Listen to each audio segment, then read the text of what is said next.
आसाम पासून तर द्वारकापर्यंत या तिरंगामध्ये आपला देश सगळीकडे लावून निघालाय आणि या माध्यमातून आपल्याला केवळ जगाला सांगायचंय की भारत आता येतो।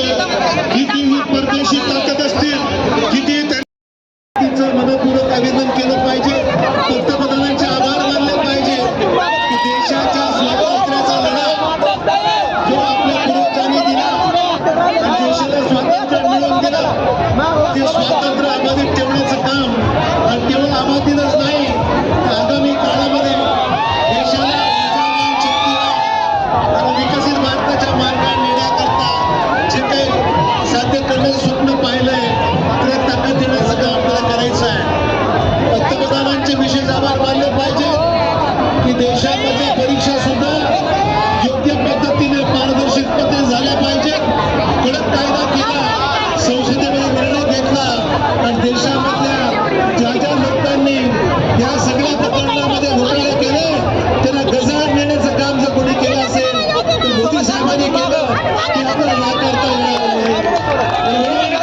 मोदी साहेबांच्या हाताला बळकट करायचे, देशाचं स्वातंत्र्य अबाधित ठेवून विकसित महाराष्ट्र, विकसित देशाबरोबर विकसित मराठवाडा आपल्यासाठी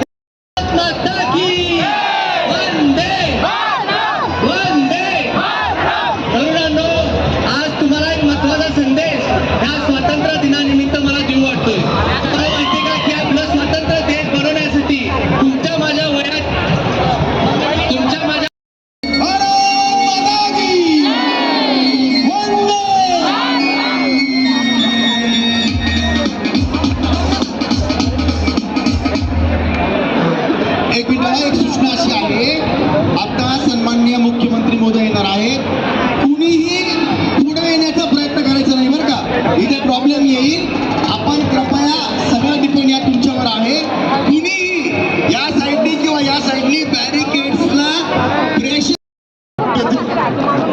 सभापती आदरणीय राम शिंदे साहेब,